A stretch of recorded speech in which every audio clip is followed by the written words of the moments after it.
This is Warren Vanderhill with their Center for Middletown Studies School Consolidation Project. It's October 30th, 2014, and today I'm interviewing a member of the Muncie School Board, Debbie Feick, and I want to begin by thanking you for taking the time to participate in our project. I'm thrilled to be here. My first question is, could you tell me what role the work of the Blue Ribbon Task Force, I mean, there are 80, 90 recommendations about the future of the Muncie Community Schools, what importance was that to the deliberations that eventually led to the decision to close Southside?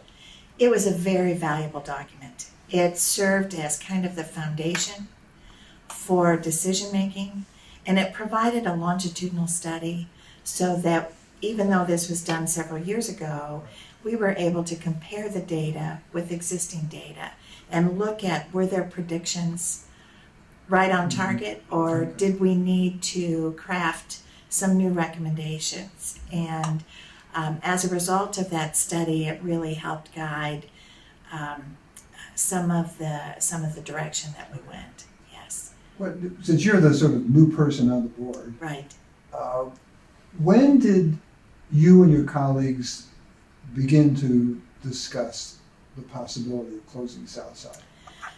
I was sworn in on January 5th, and I think it was January 6th that we started talking.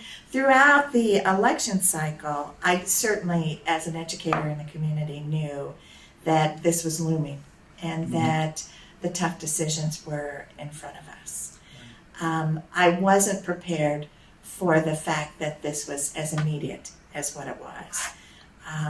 We sat down as a board and collectively talked about the present state of the district and tried to use the Blue Ribbon document as a projection. And it became very, very clear that it was time to open this up to the public to look at additional input and decide what direction we needed to go. Several of us really looked at it as a blank slate. I went into this without any preconceived notion of what we needed to do. And I saw it as an opportunity to really do a K-12 reconfiguring of our service delivery. Others did not, others had a different perspective, but I thought, if we're going to rock the boat, we might as well just rock it all the way and totally establish an alignment of our service delivery that would better meet the needs of our community. Okay. What would you say were the major factors motivating the decision to close Southside? Finances. Okay. Finances were one, and we all were committed as a board that we did not want to disrupt student services, academic opportunities for kids, or programs. And as we studied, and I kind of took the lead with this, we studied other districts that had similar demographies, similar challenges throughout the state of Indiana. I even went down to Cincinnati and met with their superintendent. And the first line of cost containment that many districts undergo is they start eliminating programs and services. Okay. The fine arts area. Right. All of those areas are oftentimes abandoned. And we were very committed that we were not going to disrupt those program areas for our students. Bricks and mortar were bricks and mortar. Services to students had a whole different level of value to us as a board. One of the things that other people have told me was at least considered for a time was the notion of having a configuration that I guess people call 7-12. Yes. I'd like to have you, with your expertise Sure. in education, have you comment on that? Sure. I consulted with the superintendent of Cincinnati Public Schools, and they had done a lot of reconfiguring, and they have a real multiple array of services, and it was a similar demography in terms of poverty level, a little larger community, but they had some higher ed infrastructure there. And so he shared with us that their biggest challenge was the inconsistency from building to building. They had 2 or 3 7-12s, they had 2 or 3 9-12s, they had a couple 11-12 buildings there. So we started to evaluate, and I'm on a listserv because of my background with superintendents from all over the country. So I just put it out there and said, tell me what your perception is of a 712 configuration. And by and large, most of the feedback I received was don't do it. And there was a concern from the standpoint of social interaction with kids. And while all kinds of protections were put in place to separate and divide students, there obviously were times that kids would get together. We're talking now about 7s with 12s. Yes, right. That the positives were the cross-age grouping. Our 7th grade kids who could be in a sophomore algebra class could have ready access to all of those resources. So that was the positive for me, is that I thought it would create great expansion of our middle school curriculum for students. So then when we look at that and we weigh the pros and cons, and I literally, folded the sheet down the paper and said, let's take a look. What are the pluses? What are the negatives? What's outweighed? And in my view, I really thought that might have been a viable option, given the facility structure. If we had a facility that could really barricade, that they could access cafeteria services, they could access auditorium, they could access some of those ancillary kinds of program needs without a lot of interaction with the older kids, it might have been a workable option. So I came back and asked them to really study the facility for us and look at Southside, and could we reasonably look at that as a 712 program.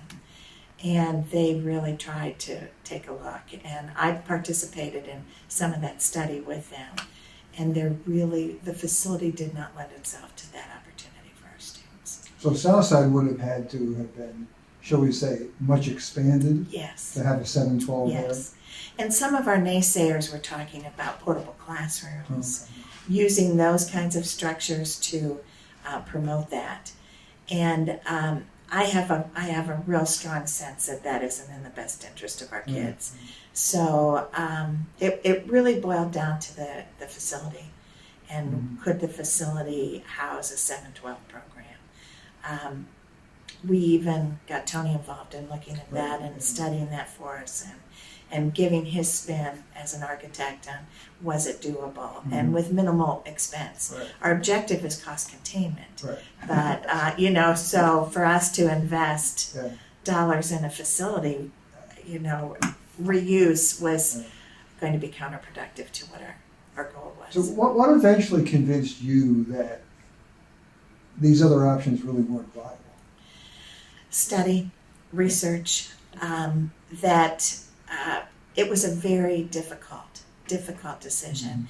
And unlike public perception, there were a lot of sleepless nights, and there were a lot of issues, emotional issues.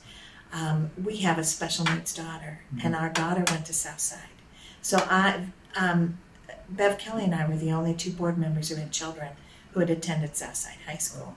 It was a wonderful place for us as parents that needed to adjust to the challenges of her special needs, as well as the program for her. And so it was an emotional issue. We wanted guarantees that teachers would not be laid off, that programs would not be disrupted, and kids would be well received before we could move forward with consolidation. Okay. And you felt with what the city has now, all those things were... I think they have been met to the best of folks' abilities. Are we going to have a glitch? Sure. We have a handful of parents that are still very emotional about this closure, but they're emotional from a very personal sense, and which I understand. They've lost so much, on the South Side, yes, industry and stability, and so I think there was a real shift from labor unions and those organized kinds of things to the school, where school athletics and the band and all of that filled some of those group kinds of things that those families needed. And I'm hoping that they will have the same experiences in the merged high school. I noticed you used the word parents. You didn't say kids. No, the kids have done an amazing job. And I've witnessed that. I have observed it very personally. I have talked to students at various events, and the kids really, by and large, it's a little crowded. I mean, they'll tell you that the hallways are a little crowded. Right. But at this juncture, at the last day of October, the transition has gone very well. Yeah, I would agree. Yeah. Let me switch to a couple other angles on this, because you obviously know some things about some of these angles. What role did the business community play in any of this as you look back on it? Or did they play a role in it? They played a role after the decision was made. Ball Corporation was just a huge partner in providing funding for the foundation. transition Yeah. activities, Right. right. In terms of assisting us with decision making, helping promote what our message was, we had very little support from them. If there was a lacking piece of the whole process, it was the public relations. Okay. And that those links would have been vital to us to have captured leadership from various businesses to have helped us promote this. We tried to promote One Muncie. Right. And now folks are gradually kind of getting on the bandwagon with that. Even politically, folks are starting to. And we had some real concern from leaders in our community, political leaders in our community, about moving forward. I met with them multiple times. And as we would present all of the information and the challenges that we are going to be facing now and in the next 2 or 3 years, there seemed to be no other option. Even our folks who were trying desperately to convince us to keep both schools open, they threw their hands up in the air too and said, boy, we're glad we're not sitting at that table having to make that decision. So do you think that the business community ought to play a more active role in things like this? Yes. And my feeling for that is that we have to partner. You know, Well, schools are part of economic development. that's right. And that in order for us to sustain growth in our community, economic growth in our community, we need to strive for excellence. The chamber needs to be vitally involved in what we're doing. And we really... And they weren't in this. No, they were not involved in helping us with any of that.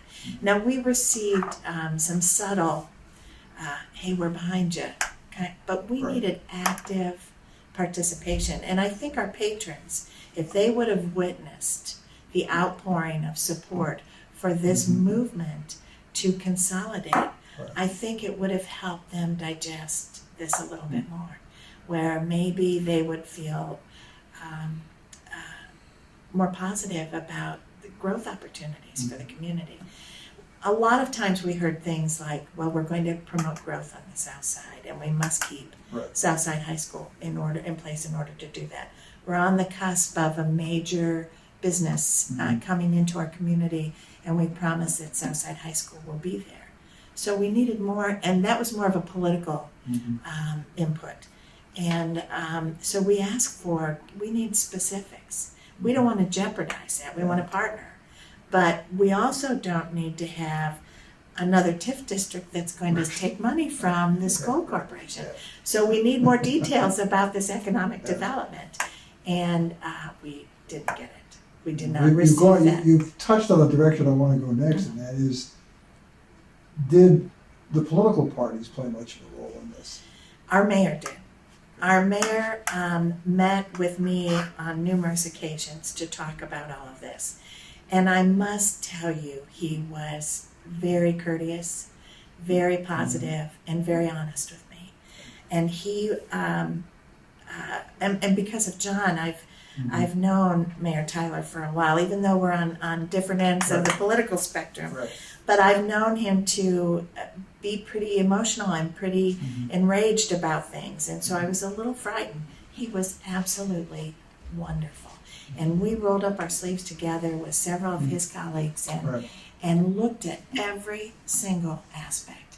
And as vocal as he was about not wanting to merge schools, he said, Deb, I don't know what you're going to do. It seemed to be the backdoor endorsement that we needed. Okay.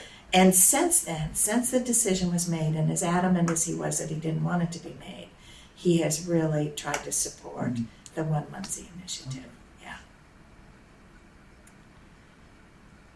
What role did the teachers union play in this? Very little.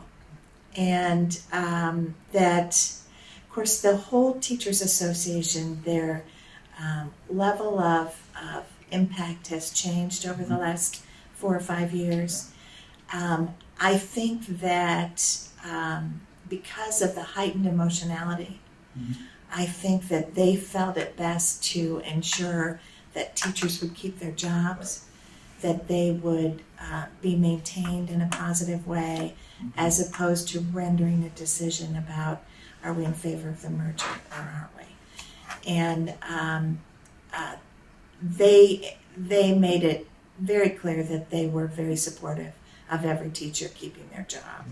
But I also think they had a very clear understanding of how essential this was to the long-term operation of our school district. What do you think that having a single high school says about Muncie's economic future? Traditionally, our community has really been divided by the railroad tracks. Pockets of poverty in our community have all been divided by the railroad tracks. Pockets of affluence in our community have all been divided by the railroad tracks. And I feel that it will provide clarity for economic investors in our community, that we have one high school. I think that if by consolidating, we can look at programs in an aggressive way because of the funding, for example, First College. I think that gives a strong message to investors and potential folks in our community that we are committed to education. I think that the day of real polarization has to be over. We have to come together to be able to solve community problems.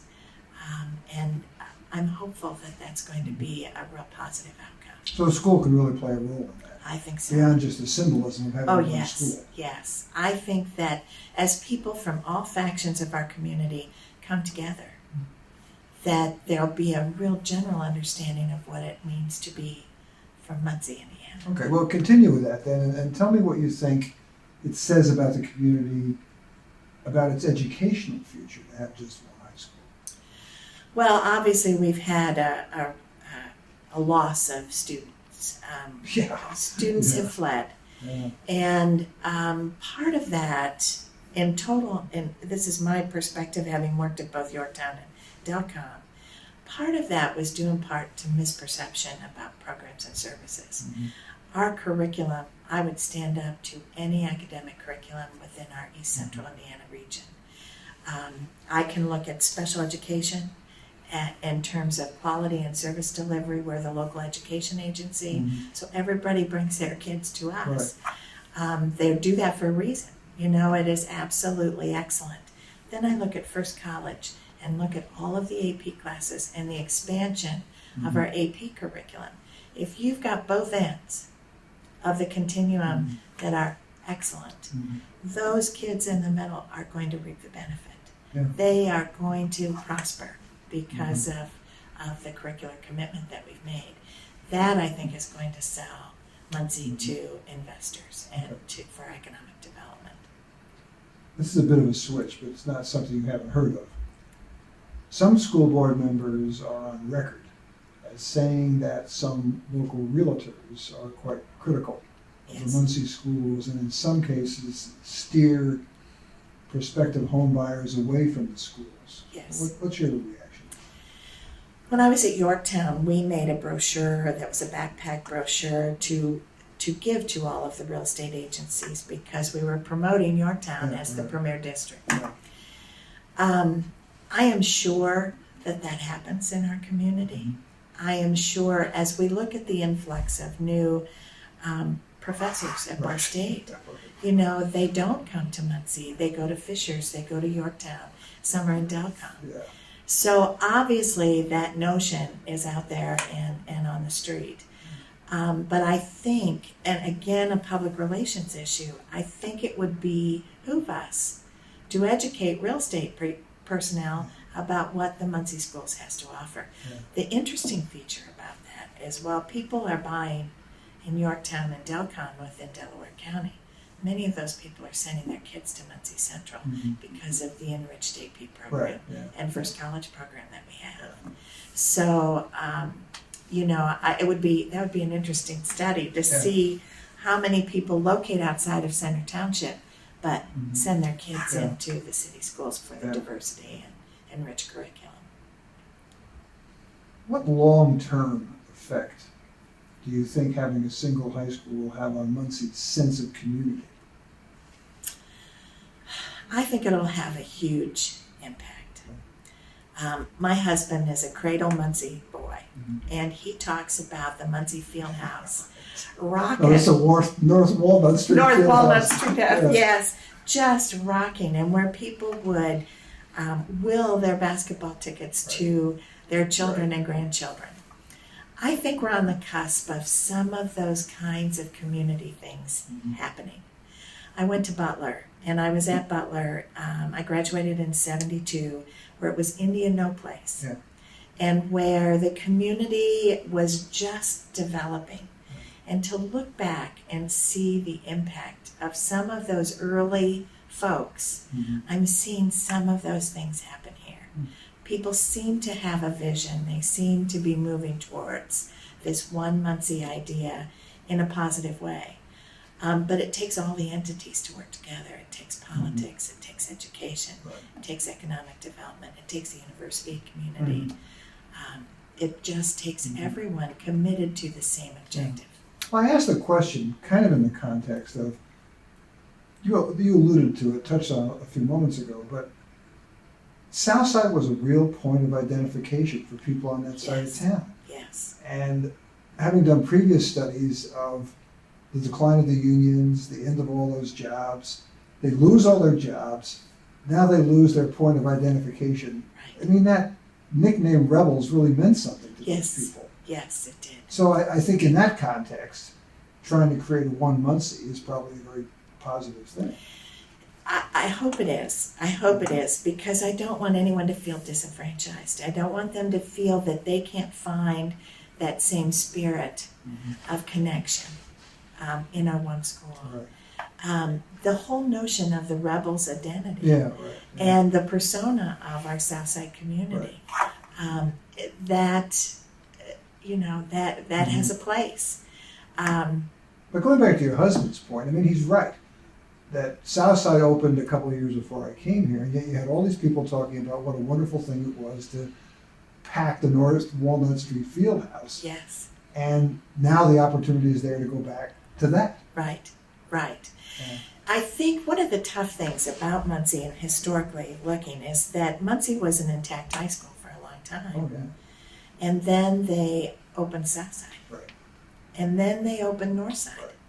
And for whatever reason those buildings were open initially, it spoke to growth. It spoke to positive kinds of things. Right. Folks were as adamant about leaving Muncie Central as they have been about returning. Right. So, That's true. they really were concerned about opening Southside. Yeah. But then it took on tradition and a name for itself that really spoke to the needs of that community. And it transitioned as those needs changed. Right. And they had excellent services for students. I was a patron, I knew that. Sure. So it's a painful process. And those were very real concerns as we pondered the decision making. I have a Feick family question to ask. Sure. I'm aware that your husband, Judge John Feick, was on the school board when they closed Northside. Yes. In a kind of funny family quirk. Obviously, you're on the school board. I know. Southside closed. Right. And I'd like you, knowing that you certainly talked to each other about this, Sure. how would you contrast his views and yours when he was on the board and Northside closed, his views, yours now that Southside closed? When Northside was open, the real concern was cost containment again. And the school had dwindled in size because of flight from the community. And so it had also sustained a level of academic excellence that was known far and wide and helped enhance property values and things on the north side of our community. Closing that school was difficult because folks were equally as invested, but the individuals who opposed it took a great deal of time to study all of the issues. It wasn't as an emotional decision as it was for Southside. These folks truly understood the dilemma. Now there were a handful of folks and very educated and very prominent people that were reluctant to kind of give in, but they also took time, despite their opinion, to clearly understand the economic aspects and why this was an essential part of it. To this day, I mean, we lived on the north side, so we had some assaultive kinds of things happen to us, and especially John was rammed with a grocery cart at Ross Supermarket, and we had some folks who were angry, but I think there was a level of analysis. There was a level of understanding about why we were doing what we were doing. The folks that had the toughest time were those people whose children were about to graduate, and they wanted the tradition of the Northside diploma. As it served, or as it came to pass, a lot of those kids still clustered together. They still socialized and they interact as Northside grads. And they have reunions. I mean, our daughter's a Northside graduate. They have reunions. Oh, sure. So John has had the privilege of going back and talking to a lot of those kids and working with them. And while it was a difficult transition, people seemed to understand. The Southside issue, the identity with Southside High School serves a different purpose. Patrons on the north side, they were concerned about property values. They were concerned about curriculum for their children. They were concerned about some of the integration issues. Southside families, the identity was very personal. That the Southside community identified with Southside High School. And so from that standpoint, it was very different. Far more emotional, far more aggressive, far more verbally confrontational, And the leadership of our board took the brunt of that. And it was frightening. I'm not going to lie, it was a frightening time. Security was provided to board members, and folks were concerned. I believe that during some of the forums, the atmosphere at a number of the forums became so concerning that we lost some families just because they witnessed this upheaval in our community. Not because they were concerned about quality of curriculum or quality of instruction or college potential or any of that. I think they were more concerned about the social environment for their kids in the school. Yeah, I think you're right. Yeah. Well, those are the only formal questions I have. But Okay. With all of my interviews, I always give the people I'm interviewing an opportunity to add anything they might wish to add.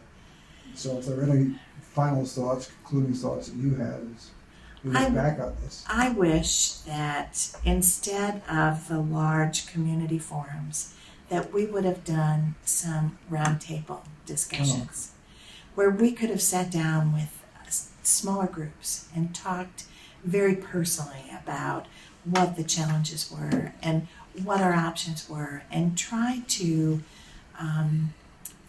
flush out some new thoughts. I think that the forums were so large that they became front stage for a lot of people, that misrepresented some of the needs of our Southside families. It became a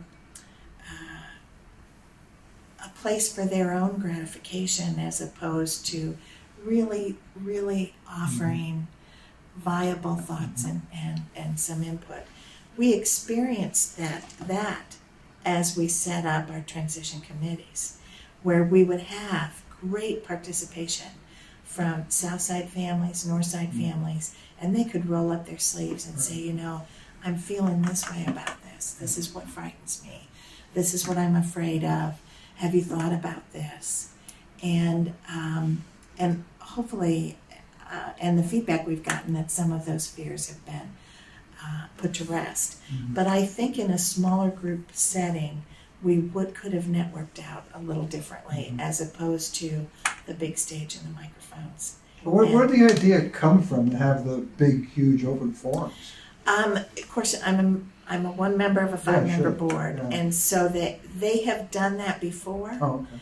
That's how they conducted the Northside closings. So I think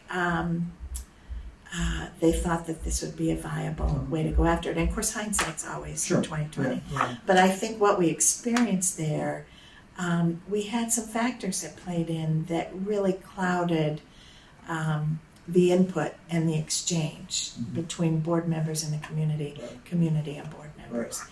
And I feel very confident that folks out there needed to be heard. And that we needed to hear not from those folks that were the rabble-rousers and the front runners in the discussion, but those folks that were sitting in the audience that may have had some great things to say. Yeah, right. And I think because the atmosphere of those forums became so intense that folks hesitated to stand up and be counted. You know? Yeah. So I think that would be something that I would have changed in the process. The intensive time that every one of us spent was unbelievable. I kind of took the research lead with it all, and but I cannot tell you that everyone on our board wasn't looking at every possible aspect of what we needed to do. Now, from a public relations perspective, I think a couple of our board members weren't well coached to know how to put that thought across. But as new ideas were presented and new thoughts were promoted, I saw a genuine commitment from everyone to explore every possibility. We have what was a 4-1 vote.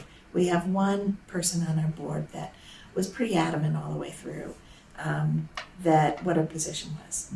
But she could have been pivotal in some of the adjustment. And so that's what I was going after as I worked with her. Right. I understood where she was coming from. I understood her and respected her position.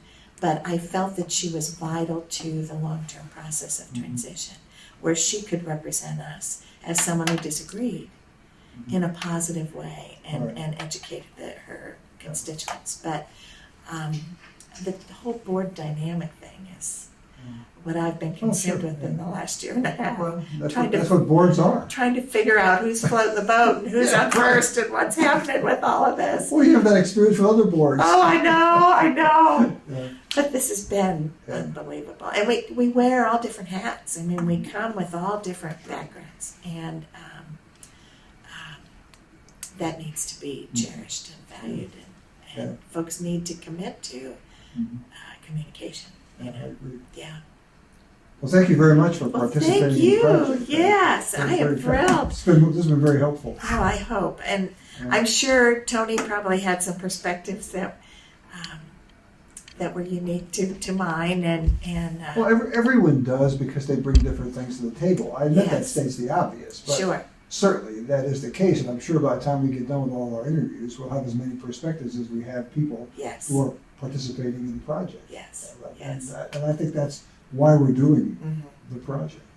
We're on the cusp of some real major economic issues. I don't know if Tim has shared any of that with you, and very serious changes in how we're going to do business. And our closure of Southside will make a whole lot more sense once once that has become public.